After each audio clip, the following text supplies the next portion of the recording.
Kembali lagi bersama saya Adam Savana di pengentahu.com. Beberapa hari yang lalu saya bikin video pembahasan kapan waktu yang tepat untuk membeli konsol beserta game-gamenya. Dan tidak lama kemudian Sony akhirnya mengumumkan perilisan PS5 Slim. Boleh saya bilang sekarang adalah saat yang tepat untuk membeli PS5 versi Slim. Alasannya kenapa? Ya poin-poin dalam video kapan waktu yang tepat untuk membeli sebuah konsol itu ada dalam PS5 Slim. Dan dalam video ini saya akan bahas bagaimana PS5 Slim secara technical spek, apa saja perbedaan dengan PS5 versi reguler, dan tentu saja pada segi harganya. Jadi langsung saja kita masuk dalam video pembahasannya. Hal yang pertama yang saya bahas adalah apa saja kesamaan dan perbedaan PS5 Slim dengan versi yang reguler. Dan sekali lagi saya akan bilang pada video pembahasan sebelumnya saya sudah memprediksi line up PS5 mendatang. Karena pada awal perilisan PS5 sudah memiliki dua versi, yaitu digital dan disc version, dimana perbedaannya juga hanya pada cara bermain game, mau pakai game fisik atau game digital. Di video tersebut saya bilang bahwa kalau lihat line up dari konsol sebelumnya yaitu PS4 akan ada beberapa versi. Dan karena line up yang pertama itu sudah ada dua varian, bisa jadi pada versi Slim maupun Pro juga punya dua varian, yaitu PS5 Slim digital version dan disc version. Dan setelah PlayStation memberikan update tentang perilisan PS5 Slim, ternyata benar ada varian PS5 Slim digital dan disc version. Kalau melihat pattern ini ya sudah bisa dipastikan PS5 Pro mendatang juga mempunyai dua varian, yaitu PS5 Pro digital serta disc version. Jadi kesamaan yang pertama adalah Sony membuat pola yang sama untuk setiap line up konsolnya. Bakalan ada 6 jenis PS5, reguler, Slim, dan Pro yang masing-masing mempunyai dua varian, rasa coklat dan strawberry. Jadi untuk line up konsol PS5 Slim tidak ada perbedaan dengan PS5 reguler. Oke, sekarang berdasarkan spesifikasi. PS5 Slim tidak memiliki perbedaan dengan PS5 reguler, menggunakan CPU yang sama yaitu AMD Ryzen Zen 2 8 core 16 thread. GPU AMD Radeon RDNA 2 10,3 teraflop.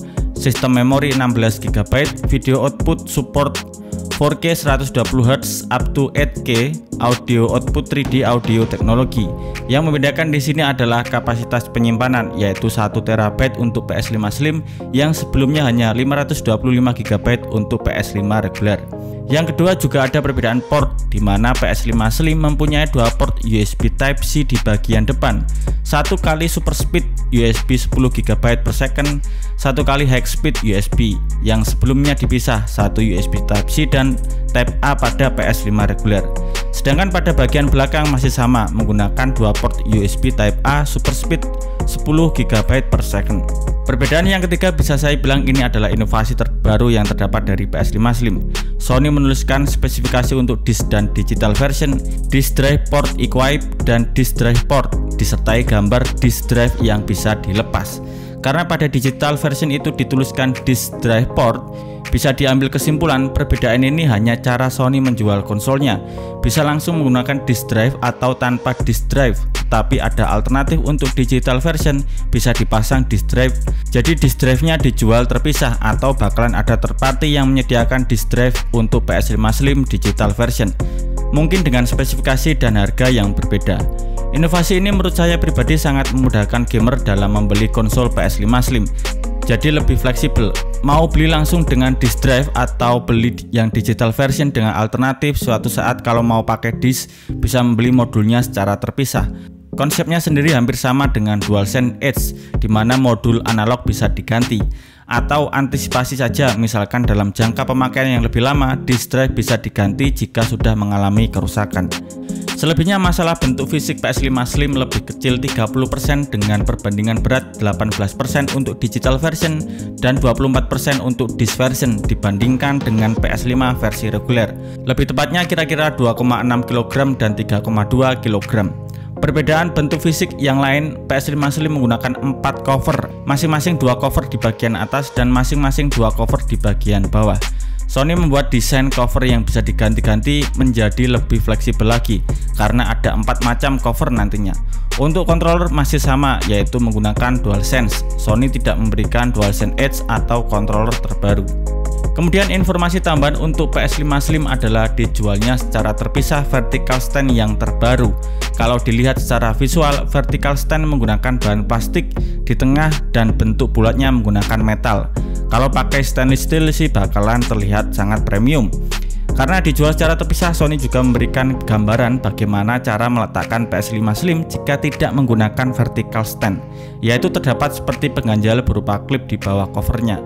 Bentuknya kecil berbahan metal. Kalau menurut saya sendiri secara visual ini akan jadi rusak covernya pada bagian tersebut, karena untuk meletakkannya itu harus hati-hati, tersenggol sedikit bisa patah. Oke, itu tadi beberapa detail Sony yang berikan melalui pengumuman di launchingnya PS5 Slim version. Lalu berapa dan kapan kira-kira PS5 Slim dijual? Sony mengumumkan konsol terbaru mereka akan dijual mulai bulan November di Amerika Serikat dan akan berlanjut perilisan secara global pada bulan-bulan berikutnya.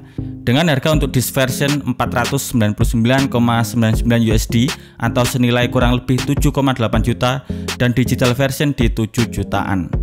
Penjualan PS5 Slim juga disertai penjualan disk drive Blu-ray Ultra HD sebagai alternatif pemasangan di PS5 Slim digital version dengan harga 1,2 jutaan.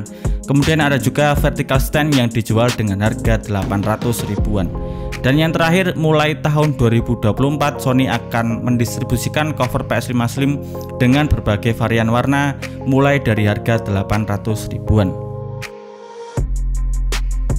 Baiklah, mungkin itu saja yang bisa saya bahas. Mengingat penjualan konsol PS5 reguler pada tahun 2020 kemarin itu gila-gilaan karena ada kondisi pandemi dan saking banyaknya yang beli, harga juga jadi gila-gilaan.